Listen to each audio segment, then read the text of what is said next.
napanood natin yung Blackwater at saka Meralco. So natalo yung Meralco sa Blackwater, nanalo yung May nakakatuwa dahil ang Blackwater unang laro nanalo.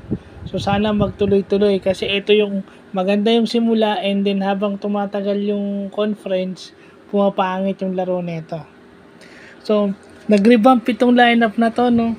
Meron na silang dalawang Ray sa kanilang lineup na parehong threat. Pero ang pinaka-obvious dito, yung pagiging playmaker, pagiging point guard ni Ray ng Bata, ni Stingray, Ray ng Bata.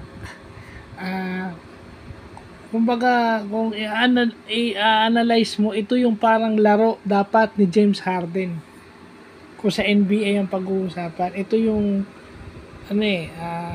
pwedeng score, pwede ring mag-facilitate. Ayun, nakikita ngayon dito sa Blackwater. Mas marami ang nailalaro niya na minuto dito sa Blackwater kaysa sa Rain or Shine. So, hindi lang si Ray ng Bata yun, pati si Ray Suerte, threat din. Si James Yap, ayan. Si James Yap, additional offensive threat yan. Kita nyo naman, hindi pa rin pwedeng pabayaan yan dahil magugulat kayo sa ipapakita. So, with that revamp Blackwater bossing lineup, sana maganda na ipakita. At ang Meralco, parang nagulat. Hindi na nila nagawa ng paraan yung onslaught na ipinakita ng Blackwater at itong mga big man. Hindi ko lang alam si Troy kasi lumalabas na baka ito na yung huling conference ata ni Troy.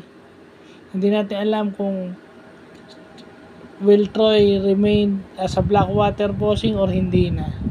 Pero yung Christian David maganda ang pinapakita. So, sana maganda ipakita ng Blackwater this conference kasi yung Phoenix maganda ang pinakita last conference. So, yun lang pa.